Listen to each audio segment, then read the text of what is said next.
Unemployment in America is on the rise, inflation crisis, and Wells Fargo unloads mortgages. Today, I read an article on Yahoo Finance written by Alexandra Cannell titled, "Americans Think They'll Be Out of Work and Are Looking for Jobs at the Highest Rate in 10 Years. According to the author, more Americans are looking for jobs, and unemployment worries are at their highest level in a decade.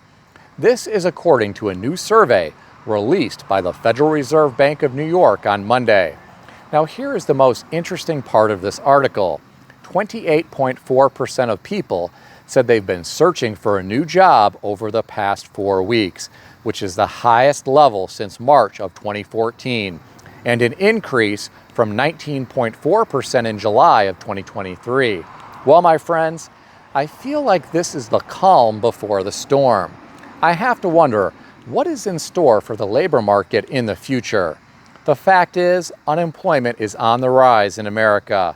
If I were someone who was worried about my job being impacted in the future, I would not be wasting time after work watching streaming services and sitting on the sofa. I would be seeking out professional development opportunities. I would be seeking out certifications or licenses.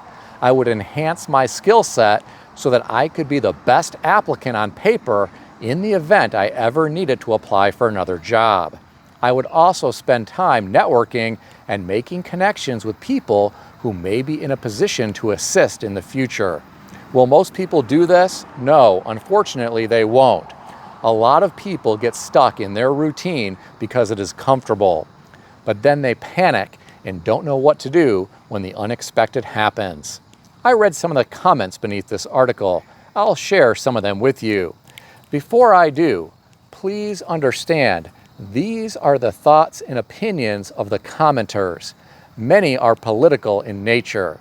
The first commenter said, "Look who is in charge. You can't tax your way to prosperity or regulate your way to profitability.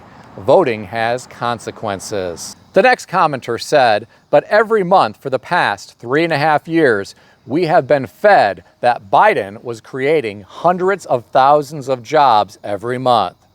The last comment that I'll share with you came from someone who said, "Jobs that can be potentially replaced by AI will not be doing well.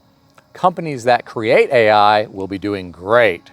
That means eventually unemployment will become disconnected from the economy. Most items sold in the U.S. are made somewhere else anyway. Services are a big part of the economy, and those will potentially suffer. But every time a category of jobs disappears, other jobs take their place. Well, my friends, the commenters always have interesting opinions. What do you think? Share your thoughts in the comment section below. I read another interesting article today. This one was on foxbusiness.com, written by Megan Henney, titled, "The Big Shrink. Americans are pulling back on spending as high prices persist." The author of this article referenced findings from a study published by Empower, which revealed that 62% of Americans feel their purchasing power and income in relation to prices is decreasing due to persistent inflation. Another 82% said their money does not go as far as it used to. 79% of respondents noted that many household goods, like cereal and chips, are dwindling in terms of serving sizes. 27% of people said they have hit a pricing limit and aren't willing to pay anything more for grocery store staples, or they will cut the items from their shopping lists. I'll share my thoughts. People appear to have reached their tipping point. Grocery stores better be careful, or they could suffer a similar fate as some fast food operators. Many fast food operators have been panicking lately because they are losing customers. They are doing whatever they can to create value meals to lure people back. Unfortunately, most Americans depend on grocery stores for their food. Many people live in apartments or in neighborhoods with HOAs, and they can't have gardens or raise livestock. I suspect some people will alter their diets to compensate for higher prices at the grocery store. Others may refuse to change their diets and continue to buy what they want, even if they can't afford it. They will use credit cards or buy now, pay later loans to do this. This is a disaster waiting to happen in this higher interest rate environment.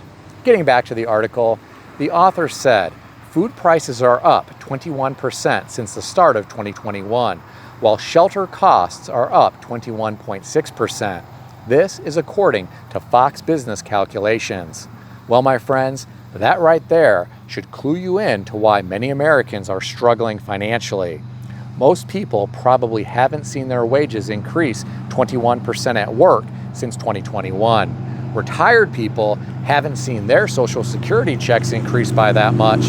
In 2021, there was only a 5.9% cost of living adjustment. In 2022, there was an 8.7% cost of living adjustment. In 2023, there was a 3.2% cost of living adjustment. The 2024 cost of living adjustment will be announced in October. As you can see, things are getting unsustainable for retired people who haven't seen their Social Security checks increase by as much as food and shelter. Some fortunate retired people have money from a pension or a retirement account, and they don't rely just on Social Security to survive. Unfortunately, countless Americans are trying to scrape by on Social Security alone. I worry about what the future holds for these people. What do you think about all this? Share your thoughts in the comment section below. This next story is one of those times when I wonder what is really going on behind the scenes. We keep hearing about the impending commercial real estate crisis in the news. Thus far, we have seen some fire sales and we have seen some cracks form, but it hasn't emerged as a full-blown panic. With all that said, I found this next article to still be interesting. This was on CNN Business, put out by Reuters, titled, "Wells Fargo is selling billions of dollars in commercial mortgages." According to the author, Wells Fargo is set to sell the majority of its commercial real estate servicing business to global loan servicer Trimont. This will make Trimont the largest loan servicer in the U.S. industry, according to rankings from the Mortgage Bankers Association. The deal is expected to close in early 2025. Trimont will then manage over $715 billion in the U.S. and international commercial real estate loans. If any of you were into real estate during the Great Financial Crisis, then you probably heard about Wells Fargo and some of the things that they were involved with. It wasn't always pretty. I have to wonder, why is Wells Fargo unloading all of this commercial real estate right now? Perhaps Wells Fargo is worried about all of these short-duration commercial loans. Some businesses may not be able to refinance those in this higher interest rate environment. I have to wonder, how many bad loans are out there? What does Wells Fargo know that we don't? How bad are things behind the scenes? I'm not implying anything here. I'm just asking questions for you to ponder. Share your thoughts about all of this in the comment section below. If you enjoyed this video, consider subscribing to the channel. I want to extend a special thanks to everyone who has subscribed to the channel. I want to also thank all of my channel members. If you would like to become a channel member, there is a link in the description beneath this video. You can read more about the different membership levels. Please also check out some of the great books that I suggest you consider reading in the description below. I've included Amazon affiliate links to these books. As an Amazon associate, I earn from qualifying purchases. Stay healthy and wealthy. I'll see everyone in the next video.